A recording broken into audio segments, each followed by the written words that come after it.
Hi, welcome to Audiobook Academy. This is a self-paced audiobook. There's no need to keep an eye on things. Just pay attention. Thank you for taking the time to listen.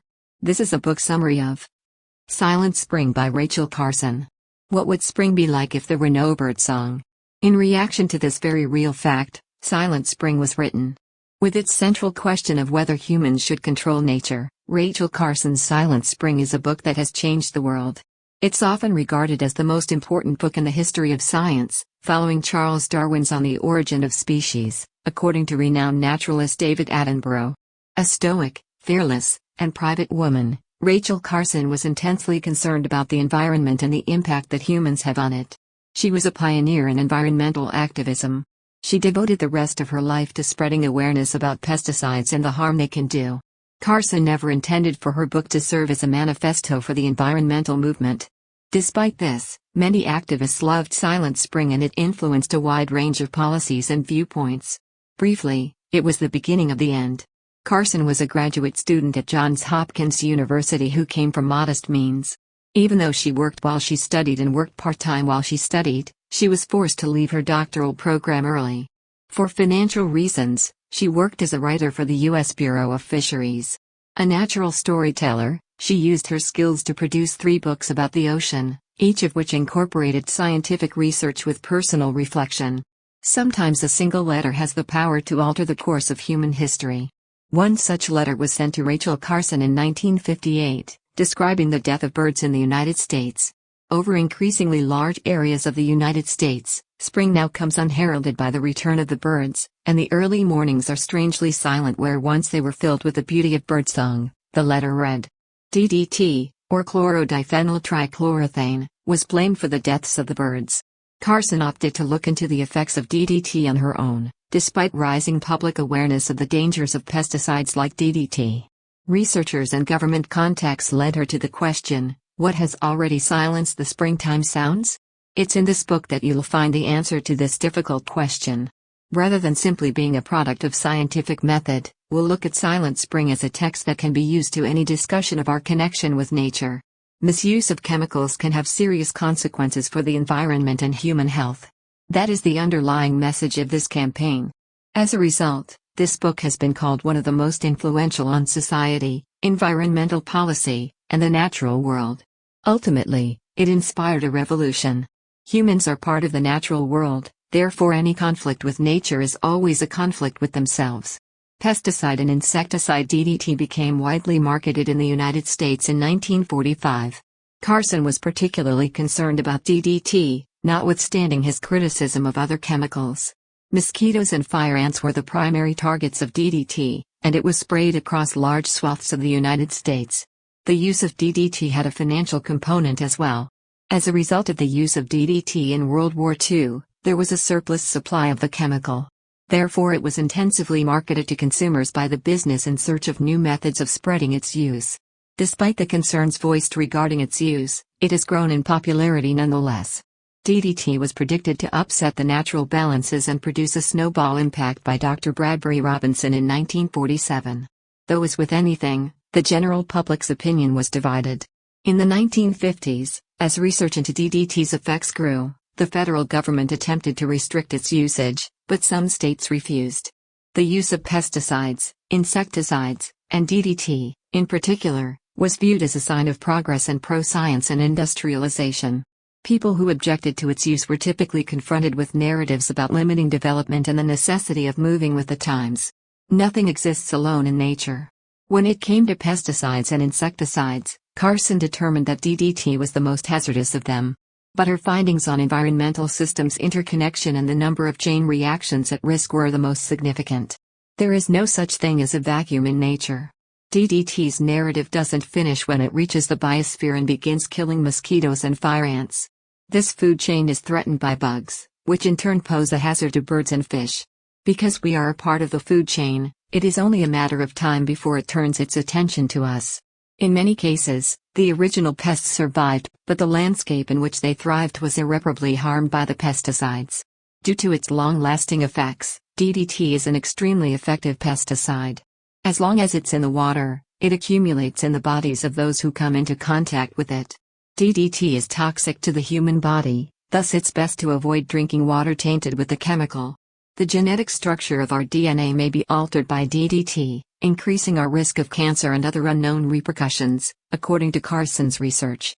Carson also pointed out that chemical resistance develops as a result of misuse. Insecticides and pesticides may develop resistance to their use if they are overused in the same way as antibiotics do. The problem arose when bugs acquired resistance to the poisons, leading the industry to create ever more lethal ones. Data and case studies Carson analyzed were not new, but they hadn't been widely disseminated or made available to the general public. And accessibility is the essential word here. We invent ourselves stories in order to exist, wrote Joan Didion. Research shows that in order to get people to pay attention to environmental challenges, we need to tell stories that are both persuasive and compelling. Silent Spring's engaging prose is a crucial factor in its overall popularity. Her environmental manifesto has sold over 2 million copies, which proves that her message is resonant. When we poison nature, we poison ourselves. This is the central tenet of her research. When it comes to establishing duty, consequence, and accountability, she has a way of fostering a true love and passion for nature.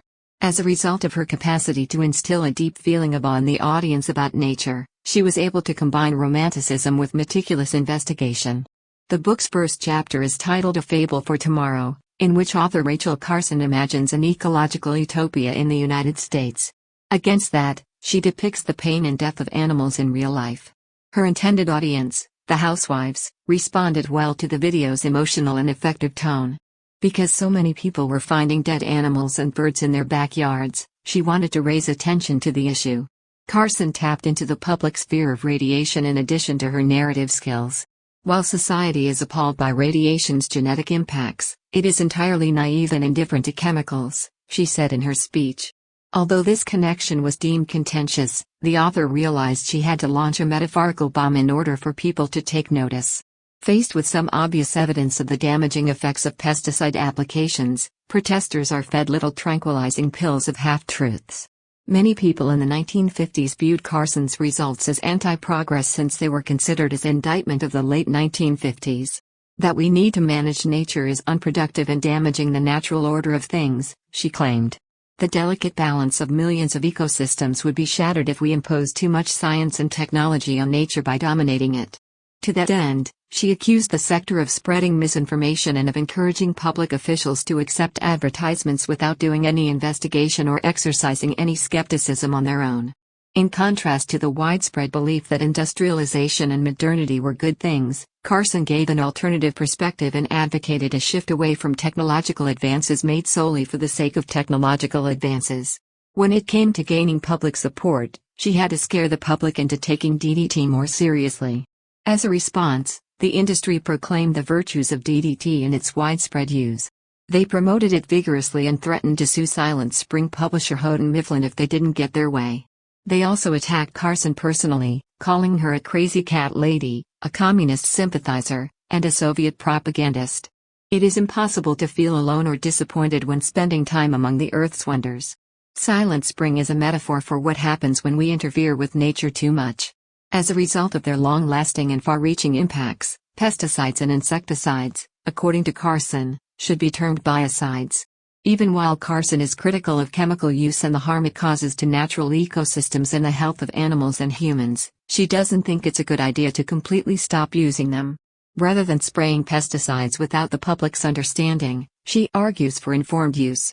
She also advocates for a biotic approach in which natural alternatives are preferred. Carson maintains that no responsible person would ever downplay the threat of insect-borne diseases, despite the fact that she was widely chastised for doing so. This issue is only exacerbated because of the chemical industry's promotion of resistant bug strains. She wanted to make us more aware of the dangers of chemicals and to encourage us to be more skeptical about their use. Never intended to promote chemical abolition, Silent Spring instead promotes their proper and ethical use.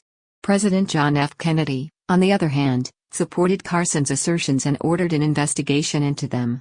His advisory committee's recommendations led to the elimination of harmful pesticides. Peregrine falcon and California condor eggs had thinner eggshells due to DDE levels from DDT, according to David P. Call's research.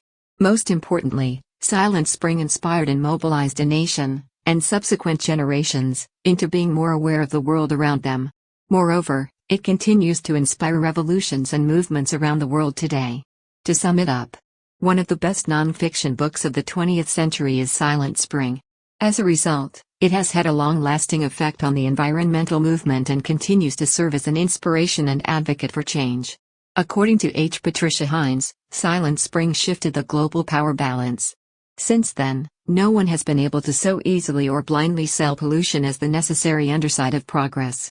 There has emerged in the history of mankind, every now and then, a book which has profoundly altered the course of history, said Senator Ernest Greening. As a result, it has been dubbed the poison book by some, but it should instead be taken as a warning about our relationship to and respect for nature. Thank you for listening in Audiobook Academy. Please don't forget to subscribe for more content like this. See you in next audiobook.